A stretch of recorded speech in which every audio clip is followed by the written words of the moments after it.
नमस्ते दोस्तों। चलिए चलते हैं मालती जोशी जी के कथा संसार में और आज सुनते हैं उनकी लिखी हुई कहानी माँ तुझे सलाम। तो शुरू करें कहानी। दोपहर की डाक से वो संक्षिप्त सा पोस्टकार्ड आया था। आंटी, हफ्ते भर की छुट्टी आप लोगों के साथ बिताना चाहता हूँ, अगर ऐतराज़ ना हो तो फ़ोन कर लें। अनुराग। नीचे एसटीडी कोड और फ़ोन नंबर था, बस। ना शहर का नाम, ना तारीख, एक औपचारिक अभिवादन तक नहीं। दिन भर वो कार्ड उपेक्षित सा सेंटर टेबल पर पड़ा रहा।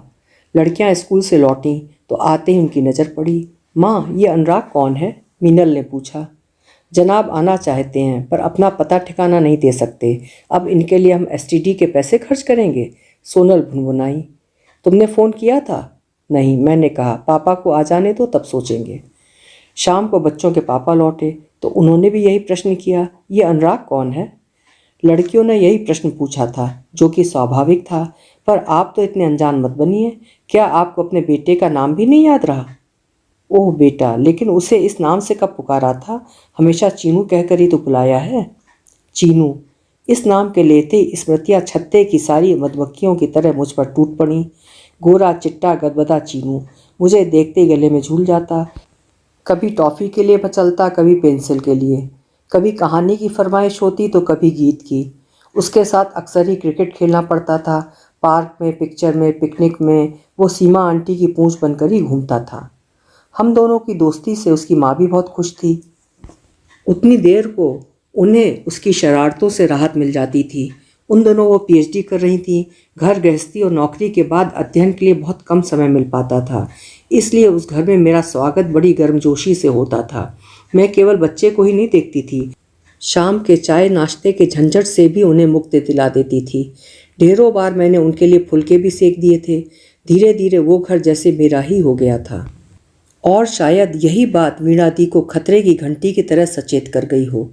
बहुत धीरे ही सही, उनके व्यवहार में एक ठंडापन आने लगा। मुझे लगा कि वे बेवजह खिंची खिंची सी रहने लगी हैं। उनकी रसोई में मेरी दखलंदाजी उन्हें अच्छी नहीं लग रही है। उनके मन में जैसे एक ज्वालामुखी सा धधकता रहता था। मैं विस्मय विमूढ़ सी सोचती ही रह जाती कि आखिर ये एकाएक उन्हें क्या हो गया है। फिर एक दिन विस्फोट हो ही गया। उस पहली तारीख को मैं हमेशा की तरह ढेर सारी टॉफ़ी और आइसक्रीम का फैमिली पैक लेकर उनके यहाँ पहुँची। पता चला वहाँ भी पहली तारीख मन रही है। चीनू पापा के साथ सर्कस देखने गया है। मम्मी पढ़ाई के लिए घर पर रुक गई हैं। अरे, उनके लौटने तक तो आइसक्रीम पिघल जाएगी, मैंने निराश स्वर में कहा। फ्रिज में रख दूँ? मैं तो उठ भी गई थी, पर वीणा दी ने सपाट स्वर में कहा, रहने दो, और आइसक्रीम मेरे हाथ से लेकर मेज पर रख दी। और कोई दिन होता तो मैं उनसे अनुमति लेती ही नहीं, पर इन दोनों उनकी अवज्ञा करने का सहसा साहस नहीं होता था। मैं चुपचाप बैठकर आइसक्रीम को पिघलते देखती रही। ये भी ना कह सकी कि वे लोग नहीं हैं तो क्या हुआ, लाओ हम ही दोनों पार्टी कर लें। उस तरह की अंतरंगता पता नहीं कब शेष हो चुकी थी। सीमा, सन्नाटे को चीरती उनकी आवाज़ जैसे बड़ी दूर से आ रही थी। चीनू को रिश्वत देने की अब कोई ज़रूरत नहीं है। उसे सीढ़ी बनाकर तुम्हें जो पाना था वो तुम पा चुकी हो। ये क्या कह रही हैं? यही कि तुम्हारा प्यार चीनू तक ही सीमित रहता तो मुझे खुशी होती, पर तुमने तो उसके पापा को भी नहीं बख्शा। मैं तो सन्न रह गई। वीणा दी, आपको कुछ गलतफहमी हो गई है। काश कि ये गलतफहमी ही होती, पर दुर्भाग्य से ये सच है, बहुत कड़वा सच। तुम मेरी गृहस्थी में आग लगा रही हो सीमा। ईश्वर तुम्हें कभी माफ़ नहीं करेगा। तब आवेश में आकर मैंने वीणा दी को खूब खरी खोटी सुनाई थी। दोबारा उस घर में पाँव न देने का प्रण करके मैं घर लौट आई थी। 2 दिन तक मैं अपमान की आग में सुलगती रही, पर तीसरे ही दिन मेरा मन वहाँ जाने के लिए छटपटाने लगा। बड़ी मुश्किल से मैंने अपने को जब्त किया। घर आते हुए ढेर सी पत्रिकाएं खरीद लाई। उन्हीं में डूब जाने का यत्न करने लगी, पर विधाता को यह भी मंजूर नहीं था। शाम को दरवाजे की घंटी बजी। खोलकर देखा, सामने अविनाश खड़े थे। 2 दिन से दिखाई नहीं दी, बीमार थी क्या? नहीं तो भली चंगी आपके सामने खड़ी तो हूँ, तो घर क्यों नहीं आई? मेरा वहाँ जाना शायद किसी को पसंद नहीं है। तभी पीछे से आवाज़ आई, कौन? अविनाश बाबू हैं? अरे तो भीतर आइए ना, दरवाजे पर क्यों खड़े हैं? सीमा बिटिया, जाओ जरा चाय वाय का इंतजाम करो, इनके बहाने हम भी एक आध कप पी लेंगे। मजबूरन अविनाश को भीतर आना पड़ा। बाबूजी के साथ गपशप करनी पड़ी, पर मैं जानती थी कि वो बहुत बेमन से बैठे हैं, बार बार घड़ी देख रहे हैं। चाय पीते ही उठ खड़े हुए। बाबूजी अब चलूँगा, चीनू का कल गणित का टेस्ट है, थोड़ी तैयारी करवानी पड़ेगी। बाबूजी फिर से एक लेक्चर आधुनिक शिक्षा पद्धति पर देने को थे, पर अविनाश ने उन्हें मौका ही नहीं दिया। उन्हें छोड़ने के लिए बाबूजी उठ ही रहे थे, उन्हें उठने भी ना दिया और सीधे फाटक पर जा खड़े हुए। उस बेवकूफ़ औरत के लिए तुम घर आना छोड़ दोगी? घर उनका है तो मैं अपना अलग घर बसा लूँगा, पर अब मैं तुम्हें देखे बिना एक दिन भी नहीं रह सकता। तो ये गलतफहमी नहीं थी, वीणा दी ने ठीक ही समझा था। उसके बाद वाले दिन तो आंधी तूफान के दिन थे। सबसे ज़्यादा विरोध तो मेरे परिवार वालों ने किया। अविनाश को तरह तरह की धमकियां दी गईं, पर जब मैंने भी विद्रोही तेवर अपना लिए तो उन्हें भी हथियार डालने पड़े। इस आपाधापी के बीच मुझे अपना मन टटोलने का मौका ही नहीं मिला। बस एक बात तय थी कि अब अविनाश का सुख मेरा सुख था, मेरा भविष्य उनकी सुरक्षा से जुड़ा था। हम लोग बहुत आशंकित थे, पर वीणा दी ने जरा भी परेशान नहीं किया। चुपचाप सारे पेपर्स साइन कर दिए, किसी तरह की सहायता लेने से भी इनकार कर दिया। चीनू के लिए भी नहीं। बोली, ये मेरी जिम्मेदारी है, मैं इसे पाल लूँगी, बस तुम लोग अपना साया इस पर पड़ने न देना। बेचारा चीनू, वो भला अपने पापा को एकदम कैसे भूल जाता। तलाक के समय वो छोटा नहीं था, 10 साल का था। इस उम्र में बच्चे माँ से ज़्यादा बाप के निकट होते हैं। घर को इस तरह 2 टुकड़ों में बंटते देख बेचारा बौखला गया था। बड़ी करुण और भावुक चिट्ठियाँ लिखता, उसके बाल मन का सारा आक्रोश और संताप उसमें होता। पर अविनाश उन चिट्ठियों को तो पढ़ते भी नहीं थे, जवाब देना तो दूर की बात है। कहते, जब उसकी माँ ने मना कर रखा है तो मैं क्या करूँ? वो कल को आरोप लगा देगी कि मैं उसके बच्चे को बरगला रहा हूँ। वे चिट्ठियाँ पढ़ते और फाड़ देते, पर फिर उस दिन रात रात भर सो नहीं पाते। 2-3 साल बाद पत्रों का सिलसिला कम होते होते अपने आप थम गया। एक तरफा कारोबार था, कब तक चलता? उसके बाद पहला पत्र अभी 8-10 महीने पहले आया था। पत्र क्या था? शोक संदेश था। काली रेखाओं से घिरे कार्ड में अंकित था कि डॉक्टर वीणा त्रिवेदी अमुक अमुक तारीख को महाप्रयाण कर गई। उनकी त्रयोदशी अमुक तारीख को है। नीचे यही हस्ताक्षर थे, अनुराग। मैंने इनसे पूछा था, जाओगे नहीं? जाने लायक कोई रिश्ता बचा भी है? पर नाम तो वे आपका ही लगाती थी ना, मेरी बला से। लेकिन मैं इतनी आसानी से उस समाचार को खारिज नहीं कर पाई थी। उनकी त्रयोदशी तक मैंने घर में एक भी पार्टी नहीं होने दी, ना घर में मीठा बनाया, ना बाजार से आने दिया। 13वीं वाले दिन देवी मंदिर में जाकर पंडित जी को सीधा और दक्षिणा दी। माता को साड़ी, चूड़ी और समस्त सुहाग आभूषण अर्पित किए। ये सब मैंने इनसे छिपा कर किया, और ये सब मैंने किसी स्नेह या श्रद्धा के वशीभूत होकर भी नहीं किया। इसके मूल में डर था। दरअसल उन दिनों अम्मा यहीं थीं। उन्होंने कहा था कि मरी हुई सौत जिंदा सौत से भी ज़्यादा खतरनाक होती है। उस रात देर तक करवटें बदलते रहने के बाद मैंने पूछा था, सुनिए, चीनू की चिट्ठी का क्या जवाब देना है? मुझे क्या पता, तुम्हें चिट्ठी लिखी है, तुम ही जवाब दो। उनके स्वर में अपमान का दंश साफ झलक रहा था। वो तो हमेशा आपको ही पत्र लिखता था, मैंने याद दिलाया, पर आपने कभी उसका उत्तर ही नहीं दिया। इस प्रश्न के उत्तर में वे करवट बदल कर लेट गए। इसका मतलब था अब जो भी निर्णय लेना था मुझी को लेना था, और कुछ भी निर्णय लेने से पहले लड़कियों को विश्वास में लेना था। यूँ तो वो जानती थी कि हमारी शादी आम लोगों से कुछ अलग हुई है। शादी के एल्बम जैसी कोई चीज़ घर में नहीं थी, न मामा मौसी या चाचा बुआ जैसे रिश्तेदारों की घर में आमद रफ्त थी। कभी कभार मेरी अम्मा ज़रूर आ जाती थी। ये सिलसिला भी बाबूजी के मृत्यु के बाद ही शुरू हुआ था। मेरी भाभियों का वश चलता तो वे अम्मा को सदा के लिए मेरे ही पास छोड़ देती। सुबह सोनल मीनल की चोटियाँ बांधते हुए मैंने कहा, बेटे, तुम्हारे बड़े भाई हम लोगों से मिलने आ रहे हैं। कौन से भाई? मीनल ने पूछा। वो जो कल पत्र आया था ना। वो हमारे कैसे वाले भाई हैं? मतलब चचेरे या फुफेरे? ये तुम्हारे बड़े भाई हैं, मैंने सोनल की बात काटते हुए कहा। मतलब पापा के ही बेटे हैं, बस उनकी मम्मी अलग थी। इतनी सी बात कहते हुए भी मुझसे पसीना छूट गया था। ये हमारे भाई साहब अब तक कहाँ थे? मीनल के स्वर में व्यंग था। पढ़ रहे थे, अपने मामा के यहाँ थे, अब शायद जॉब पा गए हैं।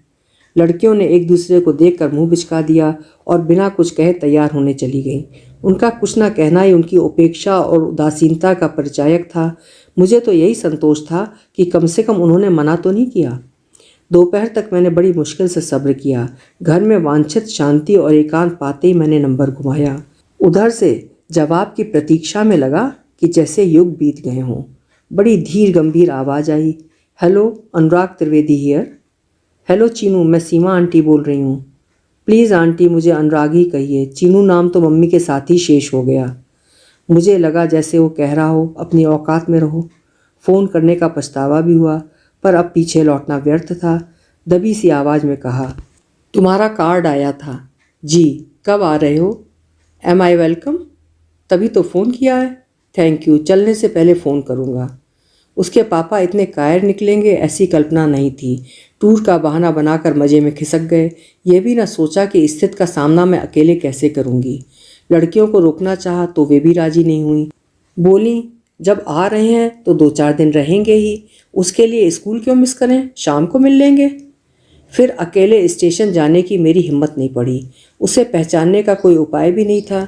यही सोचकर संतोष कर लिया कि जवान लड़का है, जिस तरह उसने हमारा पता ढूंढ लिया था घर भी ढूंढ लेगा। मन में 100 आशंकाओं के तूफान लेकर बरामदे में बैठी रही। हर 5 मिनट पर इंक्वायरी में फ़ोन लगा रही थी। गाड़ी राइट टाइम थी, पर मैं मना रही थी घंटा आधा घंटा लेट हो जाए तो अच्छा है। उससे मुलाकात का क्षण जैसे जैसे निकट आता जा रहा था, मेरा मन डूबा जा रहा था। आखिर वो क्षण आ ही गया। तेजी से एक ऑटो गेट के भीतर प्रविष्ट हुआ और मैं हड़बड़ा कर आशीर्वाद की मुद्रा में उठ खड़ी हुई। हेलो आंटी, एक कद्दावर नौजवान मुझे विश कर रहा था। मैं देखती रह गई। हूबहू अविनाश की प्रतिमा थी। रंग जरूर अपनी माँ की तरह गोरा चिट्टा था, पर उसने नैन नक्श अपने पापा के ही लिए थे। स्टेशन चली भी जाती तो पहचानने में दिक्कत नहीं होती।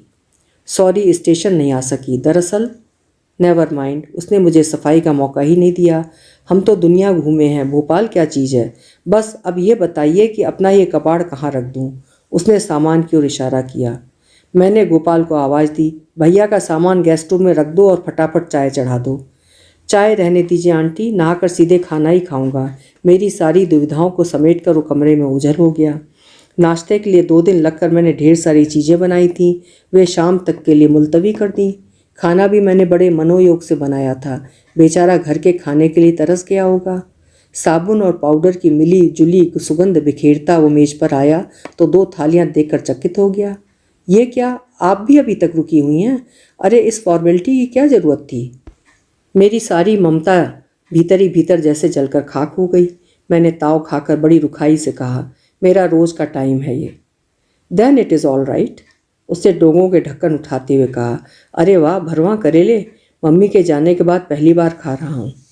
पता नहीं तुम्हारी मम्मी जैसे बने भी हैं या नहीं, मैंने विनय दर्शाया। नहीं, ठीक बने हैं, but mummy was superb. You know, रसोई में तो उनकी मास्टरी थी। सब्जी छौंकती तो सारा अपार्टमेंट महक जाता। फुलके ऐसे बनाती जैसे रेशमी रुमाल। उनके बनाए चावल तो मोगरे की कलियों से खिल जाते थे। उसका स्तुति पाठ लंबा चलता रहा। सामने रखी थाली के रस और स्वाद से वो बेखबर हो गया था। पूरे भोजन के दौरान उसने मेरी प्रशंसा में एक शब्द भी नहीं कहा। पता नहीं वो ये सब जानबूझकर कर रहा था या कि बहुत दिनों बाद माँ के विषय में बोलने का अवसर मिला था। मैं लेकिन बहुत नर्वस हो गई थी। मेरा तो आत्मविश्वास ही जाता रहा। वो जितने दिन रहा, खाना बनाते समय मैं एक हीन बोध से भर जाती। फिर कभी दाल में नमक छूट जाता या सब्जी में मिर्च तेज हो जाती। मेरी सारी मास्टर डिशेज उन दोनों फ्लॉप साबित हुईं। हर बार उसे अपनी माँ के पाक नैपुण्य को याद करने का एक सुनहरा अवसर मिल जाता। शाम की चाय पर गर्म समोसे बनाने का प्लान था, पर दोपहर के खाने के बाद मुझ में ना तो उत्साह रहा ना उमंग रही। पर मन में एक तनाव भी था। अभी तो उसका लड़कियों से भी सामना होना था। पता नहीं वो भेंट क्या रंग लाएगी। ये बैठे बिठाए मैंने क्या मुसीबत ले ली थी। जिस समय लड़कियां स्कूल से लौटी, हम लोग शाम की चाय ले रहे थे। वो हमेशा की तरह चहकती हुई घर में दाखिल हुई, पर अपरिचित अतिथि को देखकर दरवाजे में ही ठिठक गईं।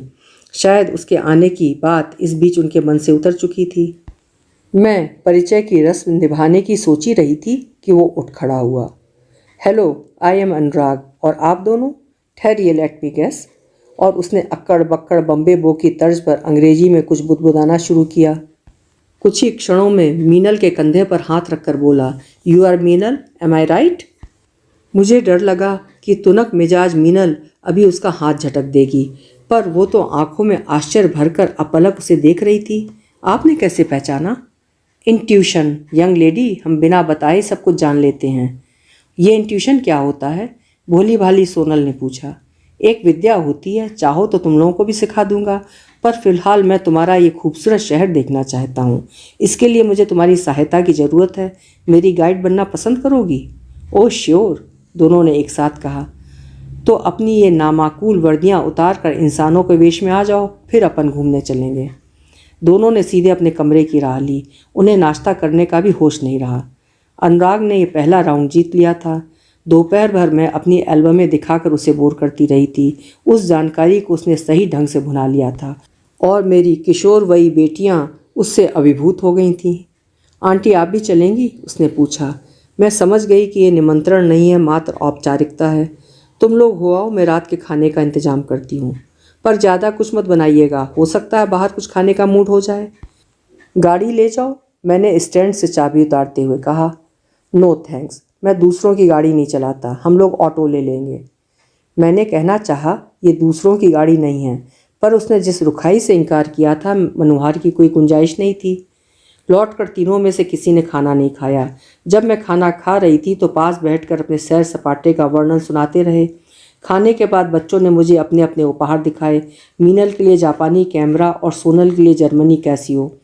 दोनों एक अरसे से इन चीज़ों के लिए लालायित थीं। इस बार दोनों के जन्मदिन पर मैंने यही उपहार देने का प्लान बनाया था, पर मेरी योजना धरी की धरी रह गई।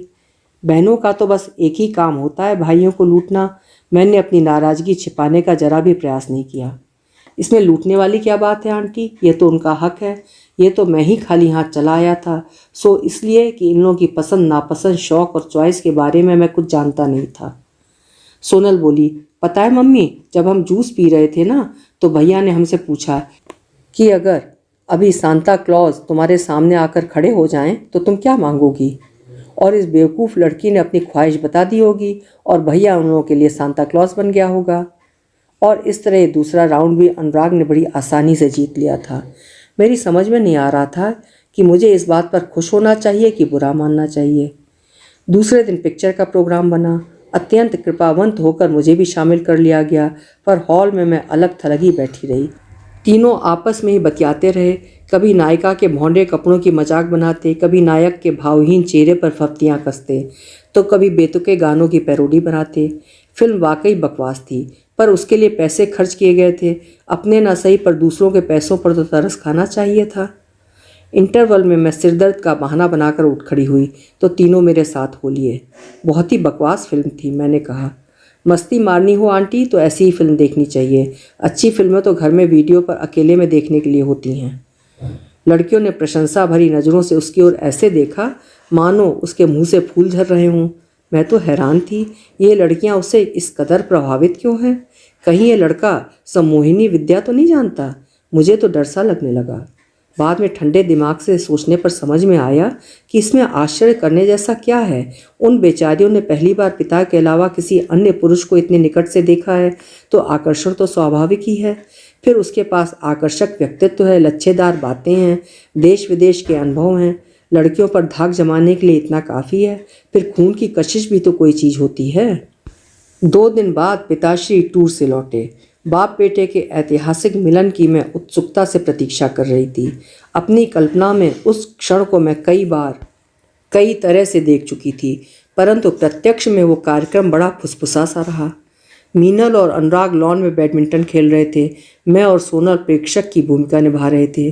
तभी साहब बहादुर की जीप गेट के भीतर प्रविष्ट हुई। थोड़ी देर को खेल रुक गया। मैं सांस रोककर अगले क्षण की प्रतीक्षा करती रही। पापा उतरे, अपने जवान बेटे को देखा और ठगे से खड़े रह गए।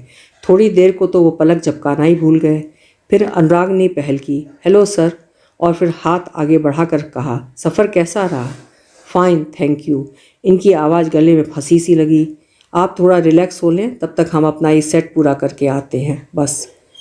बाद में मुझे भान हुआ कि उसने इन्हें प्रणाम नहीं किया था, बस हाथ भर मिलाया था। प्रणाम तो खैर उसने मुझे भी नहीं किया था, लेकिन मैंने उसकी अपेक्षा भी नहीं की थी। पर पिता के चरण स्पर्श तो कर सकता था।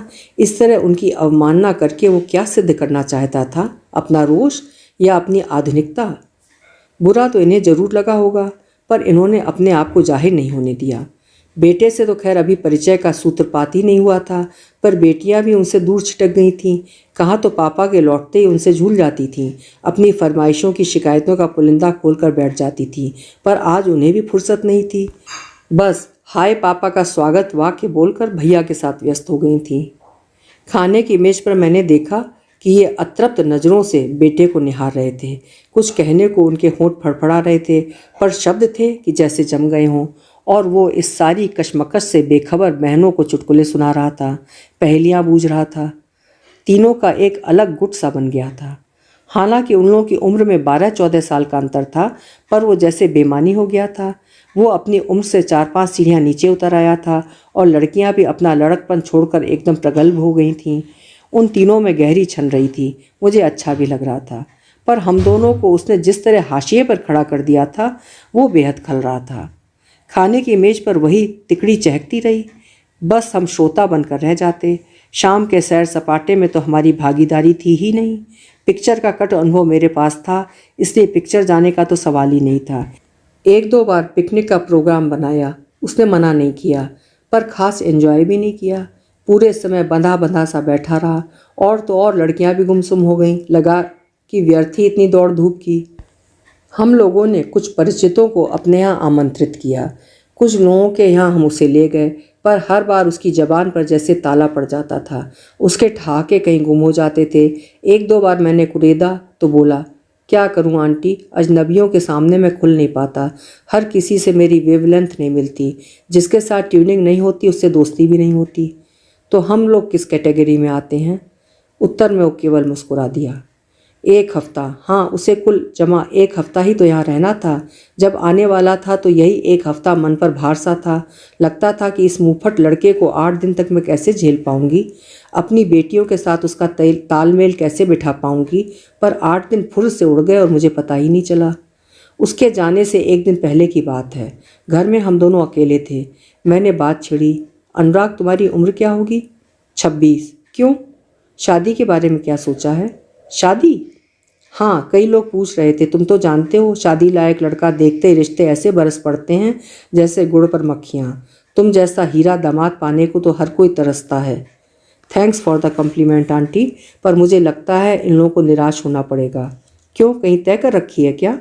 नहीं, शादी करने का ख्याल तो कभी मन में आया ही नहीं। शायद भविष्य में भी नहीं आएगा। I have last faith in this institution. क्यों? कारण आप अच्छी तरह से जानती हैं। मन पर एक करारा झटका सा लगा। फिर भी अपने को संयत कर मैंने कहा, एक ही कारण सबके लिए लागू नहीं होता अनुराग। हर बात को इस तरह जनरलाइज नहीं करना चाहिए। परिस्थितियाँ हरेक के साथ अलग हो सकती हैं। वैसे भी इन बातों को समझने या इस तरह के निर्णय लेने के लिहाज से तुम बहुत छोटे हो। पर मैं बेटा तो उन्हीं का हूँ ना, मुझमें भी तो वे ही जीन्स हैं। इस बात की क्या गारंटी है कि शादी करूँगा तो आखिर तक निभा ले जाऊँगा? फिर व्यर्थ में किसी को दुख क्यों दूँ? उसने जो भी कहा अपने पिता के लिए कहा। उसका सारा आक्रोश पिता के लिए था। मुझ पर उसने कोई आरोप, कोई लांछन नहीं लगाया। फिर भी मैं शर्म से गड़ गई। अपमान से मेरे आंसू निकल आए। वो अपनी जगह से उठकर मेरे पास आ गया। सॉरी आंटी, आपको हर्ट करने का मेरा इरादा नहीं था, पर मैंने अपनी माँ को तिल तिल कर मरते देखा है। बाप के होते हुए भी मैंने एक अनाथ बचपन गुजारा है और मैं उस इतिहास को दोहराना नहीं चाहता। मुझे अविनाश पर दया हुआ ही। बेचारे किस ललक से दोस्तों के बीच बेटे की नुमाइश कर रहे थे। उसकी बारात में दूल्हे के बाप की ठसक से जाने का सपना देख रहे थे। बेटे ने तो उनके सारे अरमानों की धज्जियाँ उड़ा दी थीं। जब इसके मन में इतनी कटुता, इतना रोष था, तो यहाँ आने की जरूरत क्या थी? बरसों से टूटी हुई कड़ियों को फिर से जोड़ने का प्रयोजन क्या था? मैंने सोचा था कि माँ की मृत्यु से उसके जीवन में एक शून्य भर गया होगा। घर की ममता भरी छाँव के लिए तरस गया होगा। इसीलिए स्नेह की उष्मा से भरकर मैंने उसका स्वागत किया था। मैं उसे अपने आंचल में भर लेने को उद्यत थी, पर वो हर बार छिटक कर इस तरह दूर खड़ा हो जाता कि मन पर एक चोट सी लगती थी। लड़कियों का वश चलता तो उसे एक धमाकेदार फेयरवेल दे देती। स्टेशन पर एक हंगामा हो जाता, पर मैंने उन्हें प्यार से पास बुलाकर कहा, देखो यही आखिरी मौका है। पापा के साथ उसे थोड़ी देर अकेले रह लेने दो। घर में कभी इतना फुर्सत ही नहीं मिली। हम ही लोग उसे घेरे रहते हैं। बेमन से ही सही लड़कियां मान गईं। उपहार, बुके, फोटो, आंसू, सारे आयोजन घर पर ही हो गए। Nobody coming to see me off? उसने पूछा। लड़कियों ने मेरी ओर इशारा कर दिया, जैसे कह रही हूँ ये जो दुष्ट मम्मी है ना, मना कर रही है। मैंने भी कोई प्रतिवाद नहीं किया। अविनाश के लिए उतनी सी बुराई मुझे स्वीकार थी। उसके जाते ही घर में एक सन्नाटा सा खिंच गया। एक आदमी के चले जाने से घर इतना सूना हो जाता है, मैं कभी सोच ही नहीं सकती थी। अपनी उपस्थित से वो घर को कितना गुलजार किए हुए था, इसका एहसास अब हुआ। वे सूनी घड़ियाँ मैंने लड़कियों के साथ बांटनी चाहिए, पर वे तो कब से अपने कमरे में गुम हो गई थीं। उनके पास जाने की हिम्मत नहीं पड़ी। मन में एक अपराध बोध सा था। उस रात खाने की मेज पर भी एक चुप्पी सी छाई रही। हमेशा चहकने वाली मेरी बुलबुलें भी खामोश थीं। उनके पिता भी गुमसुम से भोजन की औपचारिकता निभा रहे थे। टेबल पर केवल मेरी और बर्तनों की आवाज़ आ रही थी, क्योंकि मैं तो गृहिणी थी, पत्नी थी, माँ थी।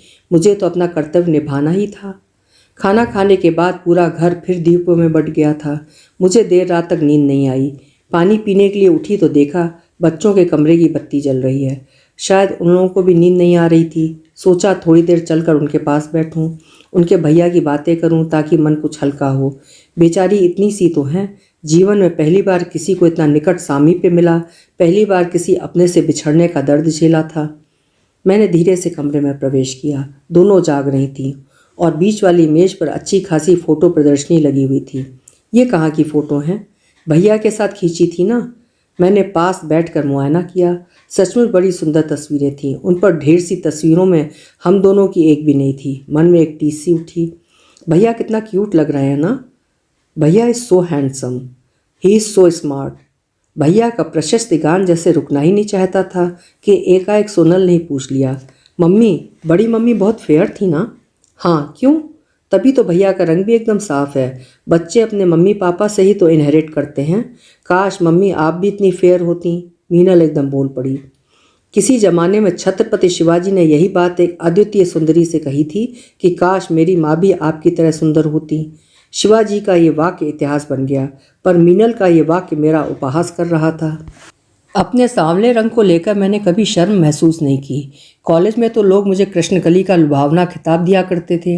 अपने बच्चों में भी मैंने कभी किसी तरह का कॉम्प्लेक्स पनपने नहीं दिया, पर अनुराग का दमकता रंग उनमें एक हीन बोध भर गया था। इसे दूर करने में मुझे पता नहीं कितने दिन लग जाएंगे। इस नाजुक उम्र में हर बात बच्चों के मन में गहरे बैठ जाती है। मम्मी, क्या आप बड़ी मम्मी को जानती थी? हाँ, हम लोग एक ही कॉलोनी में रहते थे। आपने जब पापा से शादी की तब क्या वे जिंदा थीं? मैं अवाक। मीनल ये सब क्या पूछ रही है? क्यों पूछ रही है? वो क्या है मम्मी ना, हमारी क्लास में एक कविता है, उसकी एक दीदी भी है सविता। जब सविता दीदी की मम्मी की डेथ हो गई ना, तब उसके डैडी ने कविता की मम्मी से शादी की। लेकिन भैया बता रहे थे। भैया क्या यही सब बताने के लिए यहाँ आए थे? मुझे सचमुच ताव आ गया था। सामने होता तो मैं अनुराग का मुंह नोच लेती, लेकिन उसकी दोनों बहनें परोक्ष में भी उसकी आलोचना सुनने को तैयार नहीं थीं। क्या बात करती हो मम्मी? भैया बेचारे तो हम लोगों से मिलने आए थे। उन्होंने ऑस्ट्रेलिया में नया जॉब ले लिया है ना, जाने से पहले सारे रिश्तेदारों से मिलने जाएंगे। पूरे 2 महीने का टूर प्रोग्राम है। और मैं समझ रही थी कि कुल जमा 8 दिन की छुट्टी लेकर वो केवल हमसे मिलने आया है। मन खट्टा हो गया। ऑस्ट्रेलिया वाली खबर से भी मन आहत ही हुआ। इतनी बड़ी बात उसने इन टुइयाँ सी लड़कियों को बता दी और हमसे जिक्र तक नहीं किया। और मम्मी, उन्होंने अपने से हमें कुछ नहीं बताया। सोनल अब भी उसकी सफाई दिए जा रही थी। मीनल ने पूछा कि आप मम्मी को आंटी क्यों कहते हो? तब उन्होंने बताया कि पुरानी आदत है, आसानी से छूटती नहीं। मुझे बहुत ताव आया। जनाब पुरानी आदत की बात कर रहे हैं? हमें तो बड़े साफ शब्दों में समझा दिया था कि चीनू ना कहा करें। बेचारे अविनाश, उन्होंने एक दिन भी उसे नाम लेकर नहीं पुकारा।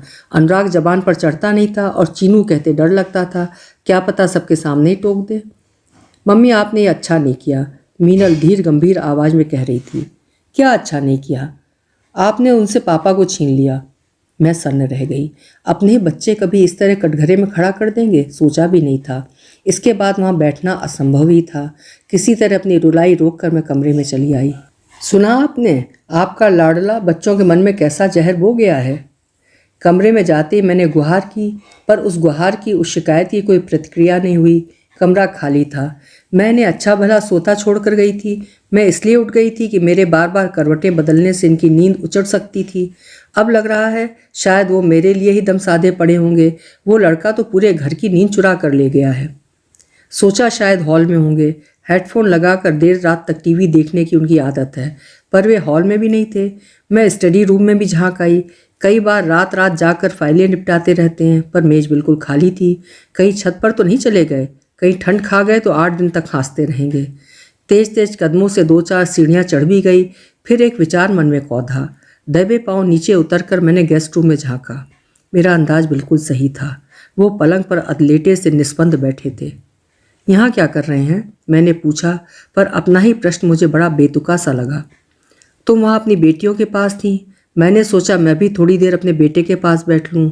उन्होंने सूखी सी हंसी के साथ कहा, कल तुम इस कमरे की सफाई करवा दोगी, शायद ये चादरें, ये गिलाफ भी धुलवा दोगी। इसलिए सोचा कि उसकी सांसों की थोड़ी सी महक अपने सांसों में बसा लूँ, उसके स्पर्श का जरा सा एहसास पा लूँ। ये एकदम भावुक हुए जा रहे थे। मुझे तो रुलाई छूटने लगी। मैंने उठकर बत्ती जला दी। नीम अंधेरे का जो तिलस्म था टूट गया। वो अपने में लौट आए। फिर हसरत भरी आवाज़ में बोले, कितना अच्छा लगता है घर में एक जवान बेटे का होना। कितना सुकून, कितना विश्वास, कितनी आश्वस्ति देता है। वो था तो घर कैसा भरा भरा लगता था। अब चला गया है तो लगता है सारी रौनक अपने साथ समेट कर ले गया है। मैं चुपचाप बैठी उनका एकालाप सुनती रही, और करती भी क्या। बस एक ही मलाल रह गया, इतने दिन रहा पर घड़ी भर भी पास आकर नहीं बैठा, मुझसे खुलकर 2 बातें भी नहीं की। कितना कुछ कहने सुनने को था, सब मन में ही रह गया। क्या स्टेशन पर भी कोई बात नहीं हुई? कहाँ हो पाई? वह तो मुझे सामान के पास खड़ा करके बुक स्टॉल पर निकल गया था। ट्रेन के अनाउंसमेंट होने के बाद ही लौटा। अरे मैंने तो खास इसी उद्देश्य से लड़कियों को रोक लिया था। वे इसके लिए मुझे कभी माफ़ नहीं करेंगी। ये तीनों साथ होते हैं तो किसी और को बोलने का मौका ही नहीं मिलता। मौका तो खैर वैसे भी नहीं मिला, इन्होंने एक फीकी सी हंसी के साथ कहा। ठीक भी तो है, जब उसे मेरी ज़रूरत थी तो मैंने उसकी उपेक्षा की। कारण चाहे जो भी रहा हो, पर परिणाम तो उसे ही भुगतना पड़ा। 2 बड़ों के अहम की टकराहट में बेचारा मासूम बच्चा पिस गया। आज वो अपने पैरों पर खड़ा है, उसे किसी की परवाह नहीं है। पर आज मुझे उसकी ज़रूरत है, लेकिन उसके पास फुर्सत नहीं है। He is paying me in the same coins. शिकायत की कोई गुंजाइश नहीं है। उनका स्वर एक थके हुए, हारे हुए आदमी का था। मैंने सांत्वना में कुछ नहीं कहा, बस उनका हाथ थाम लिया। मेरे हाथों को सहलाते हुए बोले, चलो एक बात अच्छी हुई, इसी बहाने उसकी सोनल मिलल से दोस्ती हो गई। अब मुझे उनकी चिंता नहीं रहेगी। मैं नहीं भी रहा तो उनके सिर पर भाई का साया रहेगा। मेरा आशावाद इतना प्रबल नहीं था। मैं उन्हें भी किसी भ्रम में नहीं रखना चाहती थी। इसीलिए सपाट स्वर में सूचित कर दिया, वो अगले महीने ऑस्ट्रेलिया जा रहा है, हमेशा के लिए। क्या? उनकी आंखें आश्चर्य से फैल गईं। फिर उन आंखों में उदासी तेराई। क्या उसने मुझे इस लायक भी नहीं समझा कि इतने बड़े निर्णय की सूचना देता? उसने तो मुझे भी कुछ नहीं बताया था। मुझे तो ये खबर लड़कियों से मिली है अभी। उसने सोचा होगा कि हमें बताएगा तो हम लोग उसे रोकने की कोशिश करेंगे या वहाँ के डिटेल्स पूछेंगे। अपना पूरा पता भी तो वो हमें देना नहीं चाहता, फिर भविष्य की योजनाएं क्यों बताने लगता? उसे जब हमसे कोई सरोकारी नहीं था तो यहाँ आने की ज़रूरत क्या थी? उसे किसने निमंत्रण भेजा था? जाने से पहले वो सबसे मिलना चाहता था, पर क्यों? क्या ज़रूरत थी? बड़ी मुश्किल से मैंने उसके बिना जीने की आदत डाली थी। उसकी माँ ने मुझसे कहा था, खबरदार मेरे बेटे पर अपना साया भी नहीं पड़ने देना। कलेजे पर पत्थर रखकर मैंने वो चुनौती स्वीकार कर ली थी। अपने कलेजे को पत्थर ही बना डाला था मैंने। मन का एक कोना सील कर दिया था मैंने। उसे ज़बरदस्ती खुलवाने की क्या ज़रूरत थी? कमबख्त एक घाव देकर चला गया। अब ये ज़िंदगी भर रिश्ता रहेगा, टीसता रहेगा। बोलते बोलते उनकी आवाज़ भरभरा गई थी। उन्होंने दोनों हाथों से अपना चेहरा ढांप लिया और आर्त स्वर में कह उठे, चीनू रे, तू क्यों आया था यहाँ? क्यों क्यों? मैंने उनके आंसू पोंछने की अनाधिकार चेष्टा नहीं की। उन्हें अपने बेटे के साथ, उसकी स्मृतियों के साथ अकेला छोड़ दिया और दबे पांव बाहर निकल आई। पर उनका आर्तनाद बिस्तर तक मेरा पीछा करता रहा। चीनू रे, तू क्यों आया था यहाँ? उनके इस कातर प्रश्न का उत्तर मेरे पास था। वो मेरे मन की शांति छीनने आया था। वो आया था मेरे बच्चों के मन में जहर बोने। वो अपने पिता को अनुताप की भट्टी में झोंकने आया था। मेरी हंसती खेलती गृहस्थी में आग लगाने आया था। अपनी माँ का सच्चा सपूत था वो। अपनी माँ का ऋण चुकाने आया था। अभी आप सुन रहे थे मालती जोशी जी की कहानी माँ तुझे सलाम। आशा है कहानी आपको पसंद आई होगी। फिर मिलेंगे किसी अच्छी सी कहानी के साथ। आपका समय शुभ हो, मंगलमय हो।